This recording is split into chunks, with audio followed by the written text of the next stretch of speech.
all need to start humming. Okay. I'd like to welcome everybody to our panel, which I named, so I am responsible for this one. Social media threat or menace, or Larry Correia cussed out someone on Facebook. Why can't I? I am happy to say Larry Correia's publisher. My name's Toni Weisskopf. I publish Baen Books, and we have been publishing Larry for over a decade now, I guess. Wow. Yeah, long time. Yeah, wow. Larry is known for his New York Times bestselling series, Monster Hunter International. Woo, yeah, clap. All right, who here that is not Bridget Correia is the biggest fan of the MHI series? Anybody in the back? All right, come get your beads. Yes.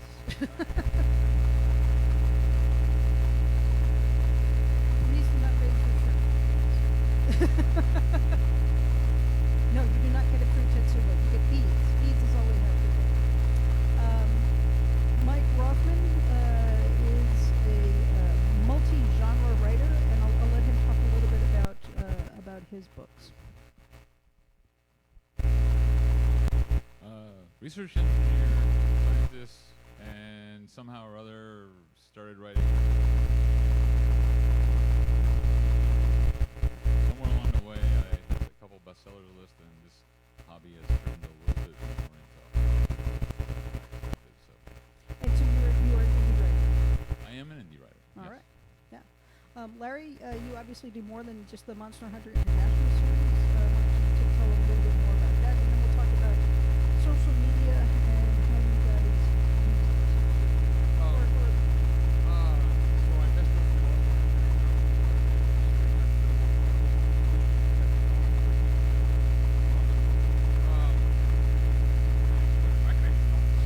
and then I also do the Tom Stranger comedies, Interdimensional Insurance Agent with Adam Baldwin on Audible, and I do the Saga the Forgotten Warrior epic fantasy series.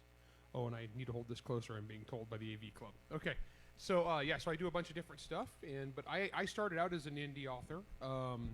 So I started out self-published originally 12 years ago, and before I was picked up by Baen and jumped over to traditional, and I launched my career on social media. So that's been doing that since the dawn of social media. So you didn't really use Facebook or Instagram or Snapchat or TikTok or any of that, because none of that crap was around 12 years ago, right? No, back in those days, Facebook did exist, but it was actually a nice place. And it wasn't like an evil totalitarian regime yet. And so mostly it was blogging and internet forums back in the old days, back when we had internet forums were really common. And that's how I launched my career. That's how I built up my original audience. My original self-published book. This is back pre-ebook revolution. So I was selling $25.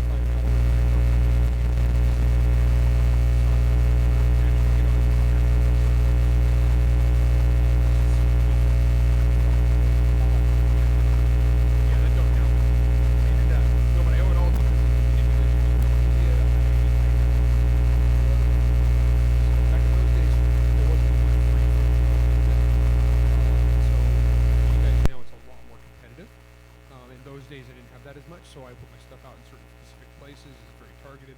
I had a social media presence.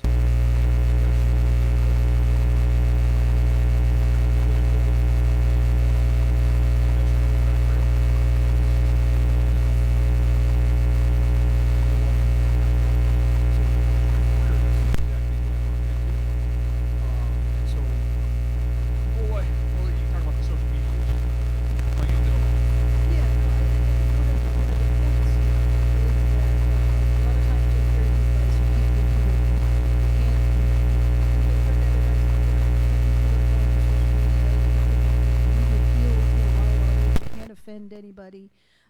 Larry is not a rule follower. But I will ask you another question that follows onto that. But Mike, did you start out when you plotted out your indie hobby / now career? Did you start out with a social media strategy? Yeah, actually I did. So I started much more recently than Larry. So Facebook was still was the thing and pretty populous. So I started on Facebook. Twitter, that was pretty much those two that were available. But I'm a data guy, so I watched what other people do, and people who are successful, obviously, those are the ones you want to kind of emulate or at least learn from. And I noticed most people who are very successful that even have a social media presence tend not to do anything other than, here's my book, hi, I'm having a good time. I mean, there's no controversy. There's no, my opinion was, I didn't, if I were the reader looking at this person, I wouldn't really know that person. I wasn't getting a personal connection with that person. So my strategy really from the very beginning was like, I'm gonna, the way I am on social media is the way I am in real life. My opinions are my opinions. I take the tack that I know that everybody in the room is going to disagree with me before I post, so I at least temper how I say things, generally speaking, knowing that my audience will disagree. And and I've learned a lot of things over the years as far as how to deal with the troubles of social media, but that may be something we cover. But I had definite plans on how to avoid it. Yeah, and I should say too that at Baen we publish writers across the political spectrum, from Trotskyists to Bernie Sanders delegates to Tom Kratman and other more moderate people like Larry. So my advice to all of my writers is be yourself on social media. Do not if you have strong opinions about things, and you want to express them on social media, that's fine, and you should do that for some of the very reasons that Mike is talking about.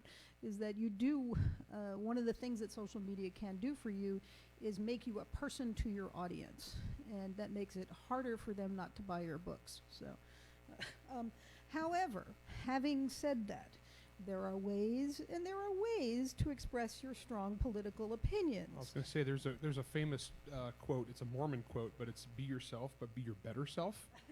And so that's one. So yeah, I am very politically active, and I have been. And the thing is, I was out of the closet as a Republican in a business that's kind of a minority. I owned a machine gun store before I published my first book. And so that was kind of like out in the open, no matter what I was going to do. So right from the get-go, I was already kind of marked as being a political person. Did you start out cussing out people on? No, I did not. On the forums. All no, right. For the first few years, I was on the internet, and back in those days when it was forums, keep in mind, forums are different than open social media. So back in those days, you had a lot more like-minded people would tend to congregate in one area. And now with social media, what happened over the years, and the Oatmeal's got a great cartoon about this, where all the content creators, Facebook kind of invited us in and tried to get in Twitter to get all the content creators to bring all their content to one convenient place. And then Facebook slammed the doors down and trapped us all there, and so it killed everybody else's personal stuff to have it all in one place. So you kind of play by the rules. So when I first started out, I was actually very polite. For the first few years I was doing this, people would come in, random internet people would come and scream at me, call me names, tell me to go to hell and die in a fire, so on and so forth. And I tried to be polite for the first few years. However, I'm the son of a Portuguese dairy farmer, and so we're not by nature a polite and loving people. And so I just got to the point where I was like, nah, I'm just going to fight these people. I'm just going to fight back. And by doing so, because it's kind of like the whole thing about the nail that sticks up must be hammered down. If you are a writer, if you are not just a writer, but if you're an artist, you're a musician, an actor, any sort of public persona, arts and entertainment person, you are the nail that sticks up if you go against the grain. And what will happen is that hundreds and hundreds of people with anonymous fake names will show up nonstop 24/7 to yell and scream at you. And so you need to be aware of this going in. If you are going to be public with your actual opinions on stuff, you're kind of inviting that. And you just need to be aware. So I'm not telling you to do what I did, because that choice was kind of made for me. I'm not saying to do what he did either. I'm just saying there's not a right answer here, but just be aware of it. If you are honest, people will come. Yeah, they will come, and the question then is, how do you respond, right? And part of how you respond is an awareness that your social media presence is a professional presence, right? This is not just sharing pictures of your puppies. It is not just showing pictures of your latest truly terrible meal at the Bolly's restaurants. It is about keeping your focus, right? Keeping your focus as a writer, and keeping the idea that this is all about marketing, and everything you do is about the marketing. Yes, Mike? 100% agree. And I guess I would also, from a strategy point of view, the way I ended up looking at this was right around 2015, for a variety of reasons, my eyes were opened a bit about how ridiculous people on social media can be. And yeah. But there was, it became very obvious to me that there were a lot of people floating around in adult bodies or access to computers that did not necessarily have the adult skill set of having a discussion with someone they disagreed with. And that ended up being a problem. Now, there's various ways of dealing with that situation. Larry has a different way than I do, potentially. And, we have a lot of similarities and there's differences. But, yeah. One thing, too, is when you guys have your public persona, and this is what I talk about with my wife a lot, we talk about, like, as a writer, you walk around, you have a brand.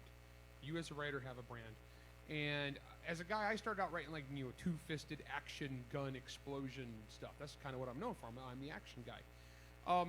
And so with my public brand and my public persona, I'm a combative kind of guy, but I also like to run intellectual circles around some of these people. And so the tack that I started taking early on was I made it fun. I made it funny. You'll notice, like, if I am ever insulting somebody on the internet, it's almost never, like, out the gate. Like, somebody just shows up and they're an innocent victim. That's how they'll portray themselves afterwards when they report me. I was just an innocent victim that came and called you all these horrible names. No, but what it is I would pick out the people who were being horrible, and I would call them on it, and I would make fun of them in creative and funny ways. And what turned out is my fans loved that stuff. That the audience I was writing for, which has killed more people than cancer. Okay, I was the #1 book best-selling author in Baghdad. Okay, to give you an idea about my fan base. Okay, I was the best-selling author in the PX system. So, I mean, that's my fan base. And so people would come at me, and I would have fun with it. I would mock them and make fun. But I tried not to be. If you guys ever see me get like actual like legit angry, I screwed up. Because it needs to be fun. That's part of like the break. Like you see, some authors will just go completely like crazy, angry, crazy. Don't do that. Don't do that. Don't do that. Also, there's a thing too, guys. When you're in your social media presence, and you actually do a really good job of this. In your social media presence, if you conduct yourself like you know what you're doing, like you are successful, people will think you're successful, and they will assume you're successful. They're more likely to buy your books because they think you are a successful, happy person. Like if you know what you're doing and you convey that, and like you do a good job of that. Cause I see authors all the time in their social media presence where it's a very woe is me, life is hard. I wish people would buy my books. It's the middle of the book. What do I do? Yes. Yeah. And so if all their posts are like kind of woe is me, sadness, I'm a victim, that doesn't make you guys want to read their books, does it? No, I mean automatically, each of you thought of a different author as I said this. And it's all true, but if you conduct yourself, you guys on your social media presence, like, hey, I'm writing this book, my book is awesome, I can't wait till you guys see this book, it's great, I'm enthusiastic. That enthusiasm is contagious. This is a lesson from theater, right? I did theater when I was in high school, and you never ever let the audience see what is going on behind that curtain until you are ready to raise the curtain, and they don't see the sweating, and they don't see the crying, and they don't see the broken leg when you fell off of the riser. They don't see any of that. All they see is the show. And for you as writers, all they see is the brand that you are attempting to get across. Unless you can make that part funny. Absolutely. If you can make the failures, the misery, and the suck hilarious, then that's awesome. Yes, it is. However, we will warn you about this. For those of you who happen to be descended from Portuguese dairy farmers, you will draw energy from the conflict. You will draw enthusiasm from the conflict. If you let it become all of what you do, it takes away from the thing that you are actually trying to do, which is write stories. So if you are the kind of person who enjoys that kind of thing, heck yes, draw the energy, play to the audience, have it feed into your writing cycle, but never lose sight of the goal, that what your goal is to be writing. If your goal is to be an internet personality, then that's great and good for you, but that's not about writing. Yeah, I mean, I was going to say, I have a kind of a process that I do with social media.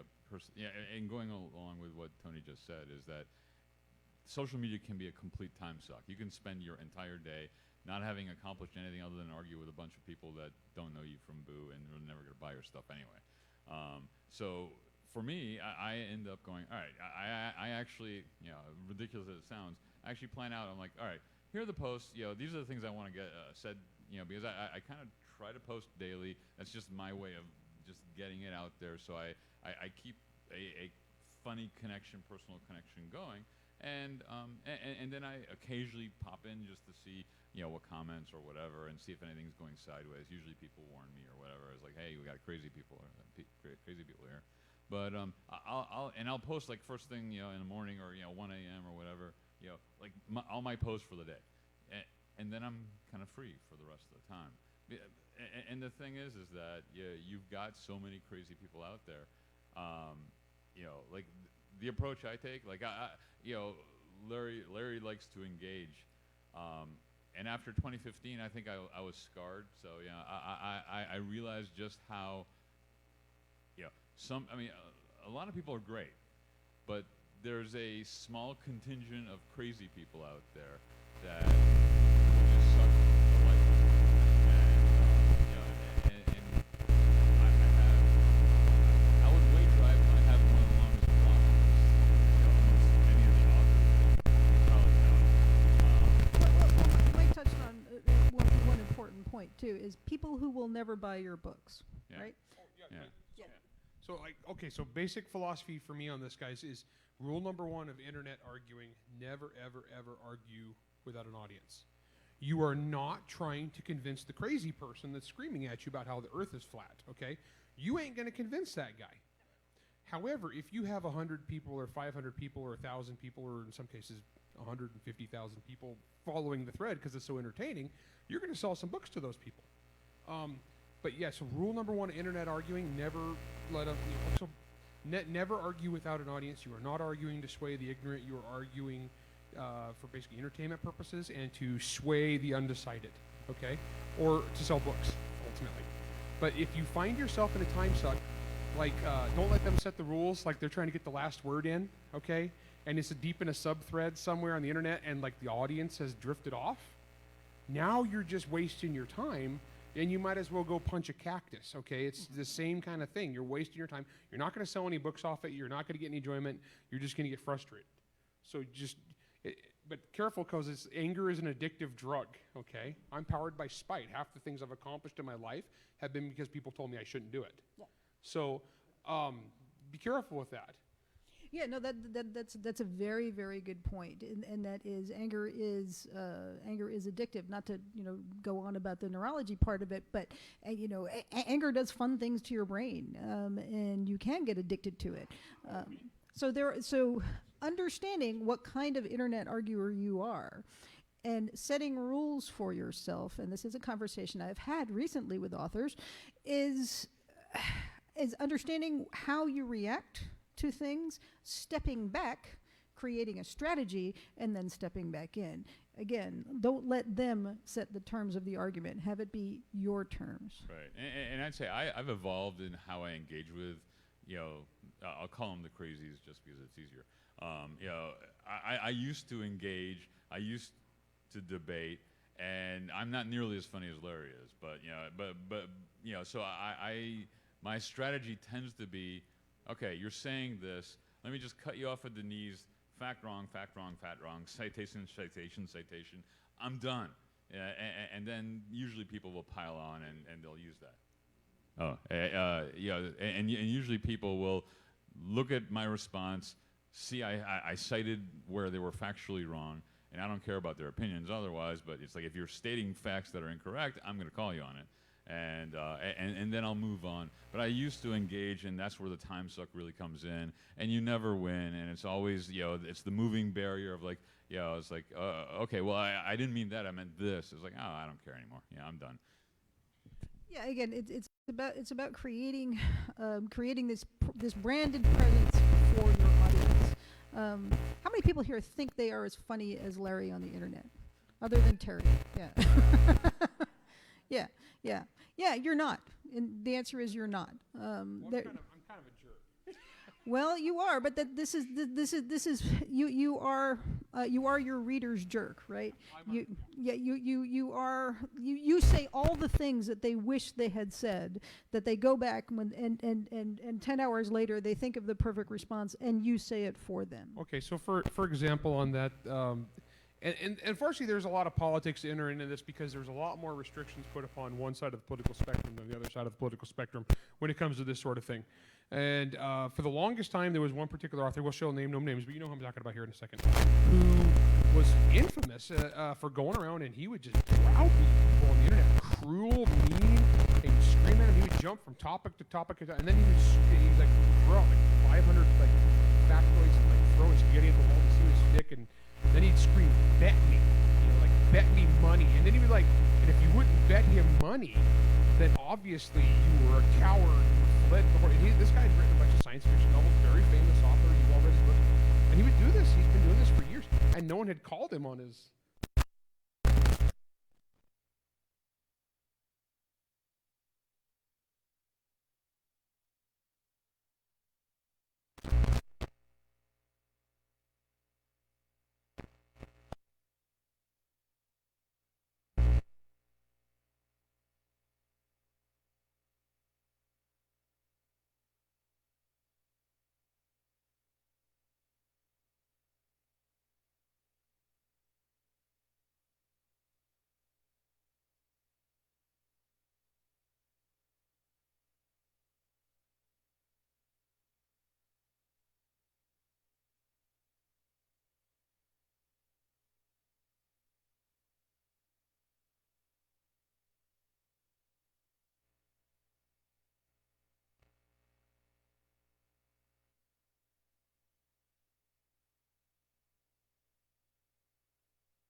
Mike are friends. So when Larry jumped in on Mike's page, he knew that it was okay with Mike to do that. In general, this is not a great idea. Part of picking your battles is picking your battleground as well. And there's a certain etiquette to this. Do you want to talk about that, Mike? I mean, yeah, inevitably you tread carefully on people that you're not close to, and and I try to avoid the idea of going up and to an author that I know but not maybe know well and try to engage, because their audience is different than my audience. Their sensibilities are going to be different than mine, and my opinion may not be nearly as welcome as I might hope that it would be. So I tend to avoid it, and plus there's not enough time, and inevitably I think we need to be aware as writers, as people with social media presence, that we're in public. We need to act accordingly. Like the writer that Larry used as an example, who shall remain nameless. What was the outcome? The outcome was that guy really does look like he was insane, and that's the memory everyone will carry. So you don't want to be the one that everyone thinks is insane. Yeah. Yeah, no, that's true, and also context is everything, right? I was over at my page when I was still on Facebook, and there had been some controversy, and people came over to my page, and they were talking about the controversy, and several of my new friends jumped in to defend me from this one person who was asking questions of me about this, as if he had some right to ask questions. Well, what my new friends didn't know was that I have known this person since I was a literal teenager. He knew me when I was 15 and 16. And yes, he did have the right of a long friend to ask those questions. And I had to tell my newer friends, please stop, don't hurt this person. Right? He is just as concerned as you. And so when you think you're jumping in and defending someone, you need to make sure that they actually are welcoming that defense or need it. I've seen people come over to David Weber's page and defend David, and I know that David is perfectly capable of defending himself in his own good time and with many, many, many, many, many words. So that his response to social media controversy is going to be different from other people's. Actually, yeah, I've gotten in more trouble on David Weber's page than anybody. I usually ask David first. I was like, hey, David, this one person that you've got saying the most insane thing I've ever heard, do you mind if I step in? And you see David like, oh, go ahead. I'm like, whew, okay. Otherwise, you check first because, oh, no, that's my mother-in-law. Okay, so, all right. And also don't be afraid to also apologize if you guys screw up in a situation like that. You think you're jumping in to defend a friend of yours. You're like, oh no, I've known this guy since high school. Be like, oh, there's nothing wrong with swallowing your pride. Say, sorry, my bad. I will back away. Nothing wrong with that. Doesn't make you look weak or anything, as long as it's honest. That said, also keep in mind, like structurally, when you're doing this stuff, the way social media works now is you can get banned very easily. And also take that into account on your marketing. If you need to be on social media at a certain specific time, don't do anything stupid 30 days beforehand, okay? I've been banned. I'm on my 8th 30-day ban right now. But for me, it actually works really good because I'll be banned for a month. I'll come on for a couple of days. I'll plug a bunch of stuff, tell people about upcoming books, new covers, that kind of thing, events I'm going to be at. Oh, here it is 72 hours later. I haven't been blocked yet. I better go get in a discussion on Michael Rothman's page, and boom, I'm gone for another 30 days. So good for productivity, yes. Weber's, last time. Again, this is not a strategy that we recommend to everyone.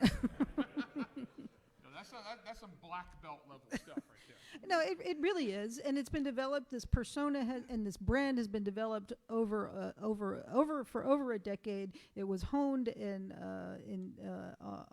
on the affinity pages before social media rose, and Larry came into publishing with this already intact. Developing it as a writer is going to be a really, really tricky thing to do. Again, when we talk about be honest, right? You need to be yourself. You need to be honest about it. You need to be your best self. Yeah, Terry, we'll grab you in a minute.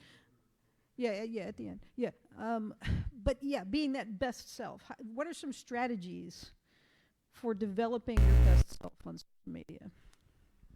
Well, so I think you want to be personal and you want to have show your personality as much as possible, but knowing full well that the larger your profile, I think Larry and I both have over 10,000 followers and friends and whatever, just on Facebook.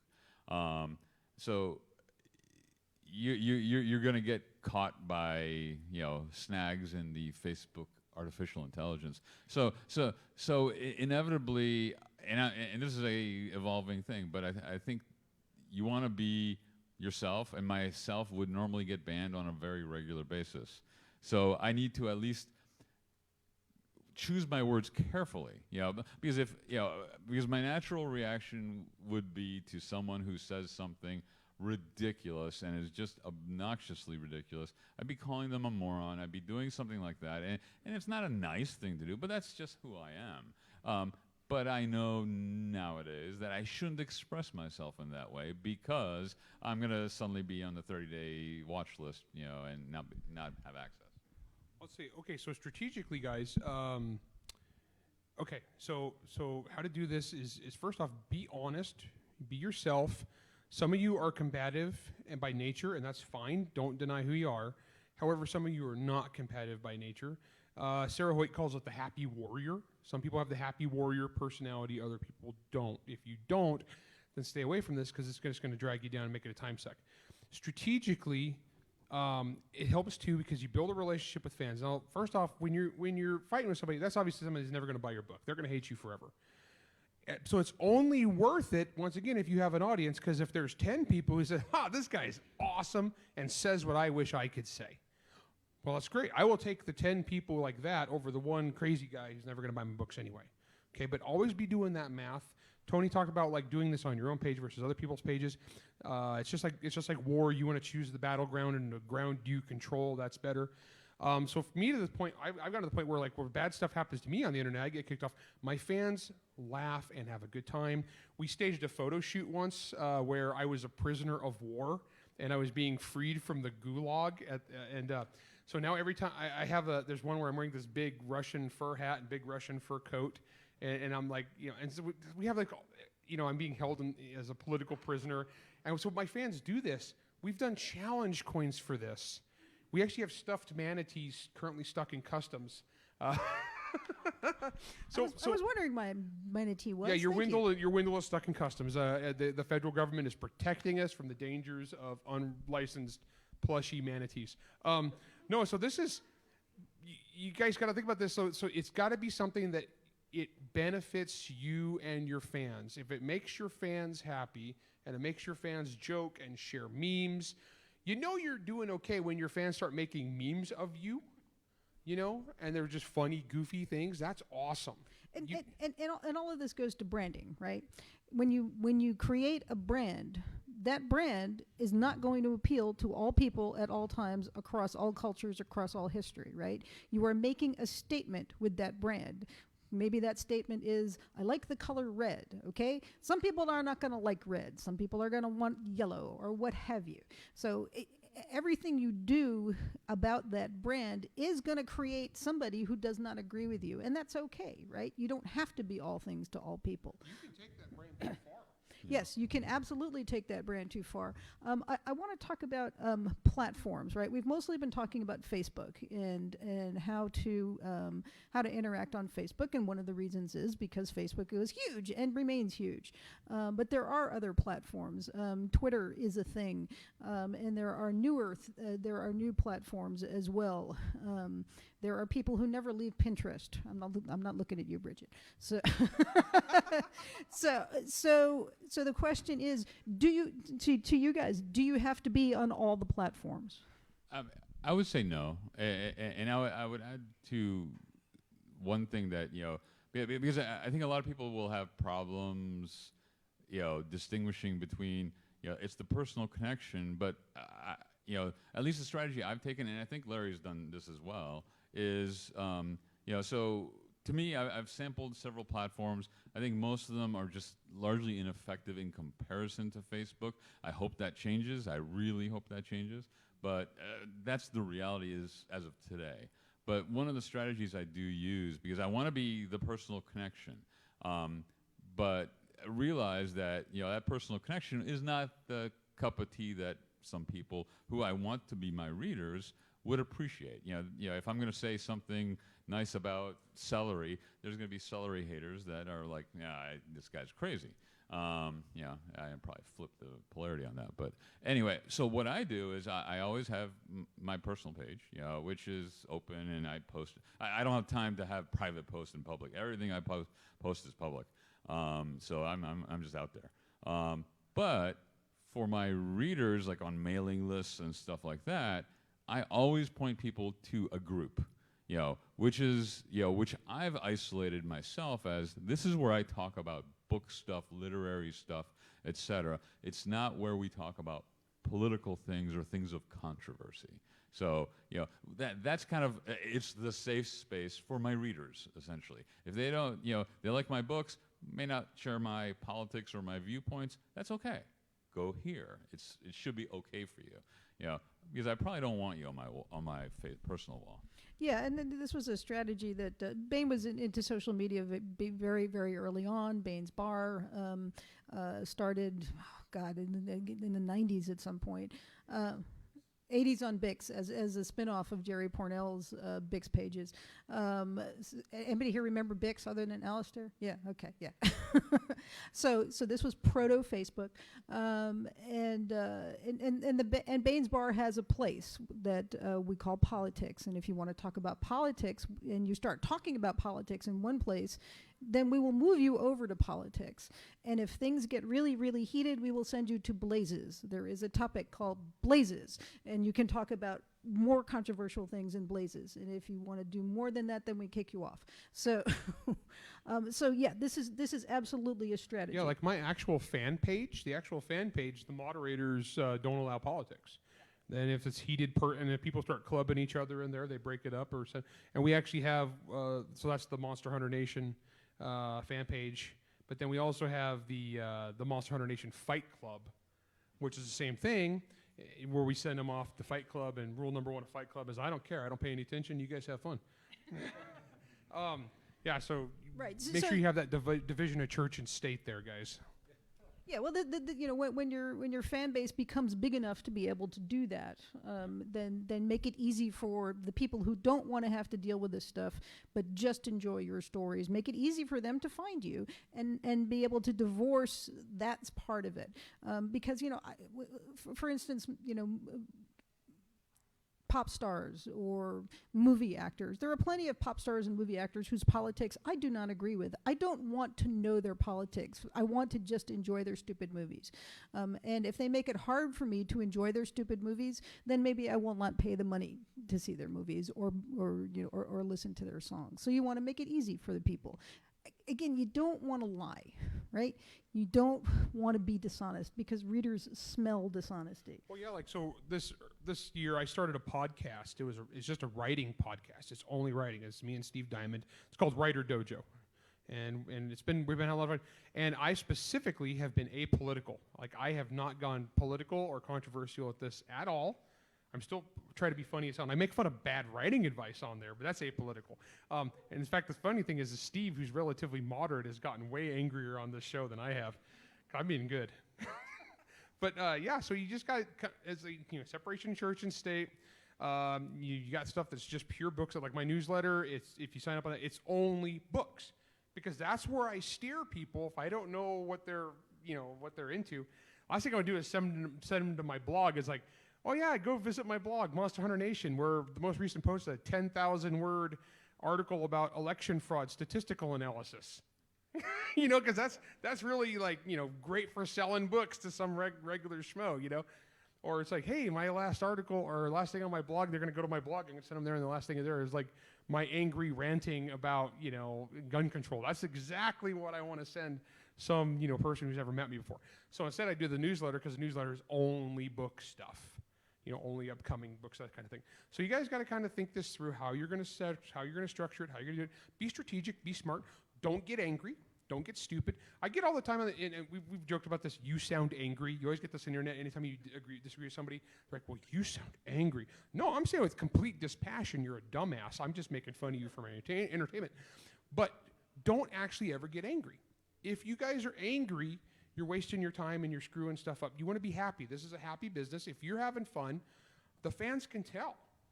If you're legit enthusiastic about what you're doing, that's good. It's just like when you're writing the book and you're enthusiastic, and that comes through on that page, and it's contagious enthusiasm. It's the same thing with blogging. It's the same thing with social media. If you come across as bitter and petulant and angry, the fans are going to see that, and it's going to turn them off. Absolutely. Terry, you had a contribution you wanted to make when talking about platforms? Yep. Wait, talking to the mic. Thank you. Yep. Thank you. Ours is 8515. Humor's a huge critical component for what we do, what we write, our online presence and everything. We try to be witty, funny, never cruel, things like that. But 8515 seems to be the alchemy that works, that brings people to the edge of anger and lets them step back. Wait, And 85-15. What do you mean? 85-15, 85% maybe just generalized, and then 15 attack dogs. Okay. We know who our attack dogs are. Right. So we care, and we have to round them up periodically because they're the ones who say, well, I don't like your ears, or something like, Mm-hmm. like I got a comment today about my ears, and I said hurtful but fair. Because it's not a lie, and everybody laughed, and we kept signing people up to buy books. Right. So Larry and I have a slightly different methodology. Yeah. I appreciate his language and guns, but ours is a little more 80s Gen X humor. Right. Has so far worked for us across the entire broad, and consistency is critical. Yeah. Again, consistency. You can't change 18 months into your career and become political unless you're political from day one.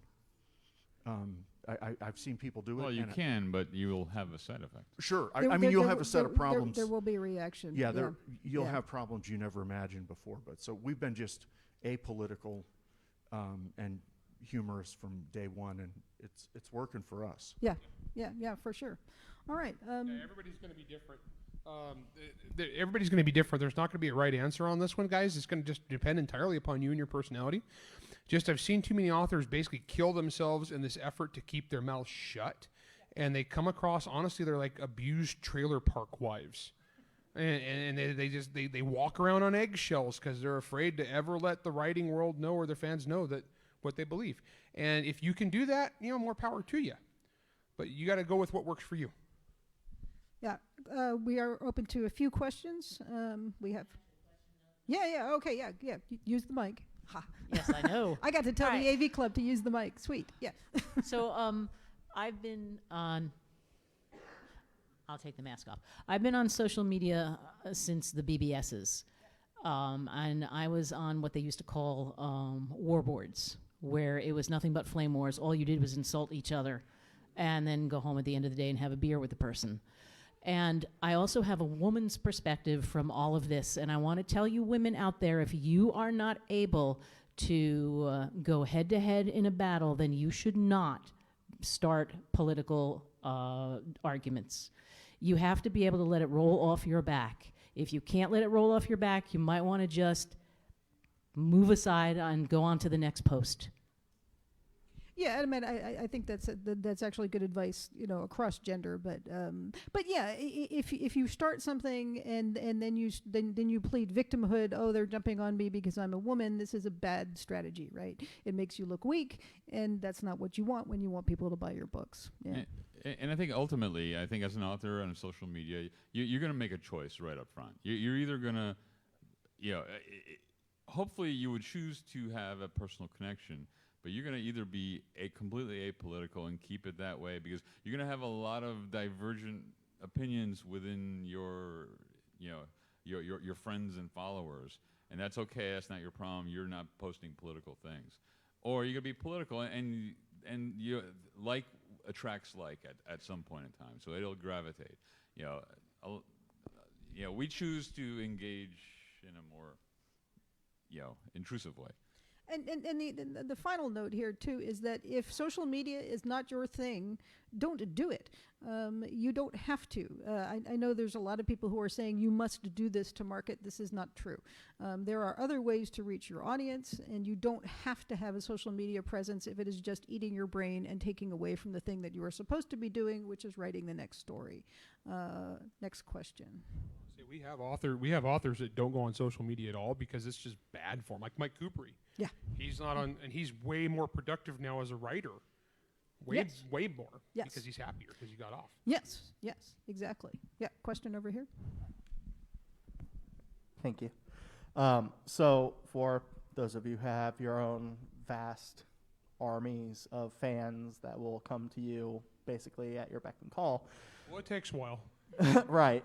For those of us who have to work behind the scenes in groups or communities, what would you suggest as far as maybe someone who does have those either less than friendly opinions, like being a dick without actually being a dick. Well, yeah. I mean, I think starting in like groups, right, is a way to do things. I mean, we talk about the multiple different genres and knowing your market and knowing your audience, right? You don't have to have this broad presence on Facebook if you can have a small but dedicated army that is on subgroup of a subgroup of a subgroup somewhere. That's you're building your audience, and that's fine to talk to your audience.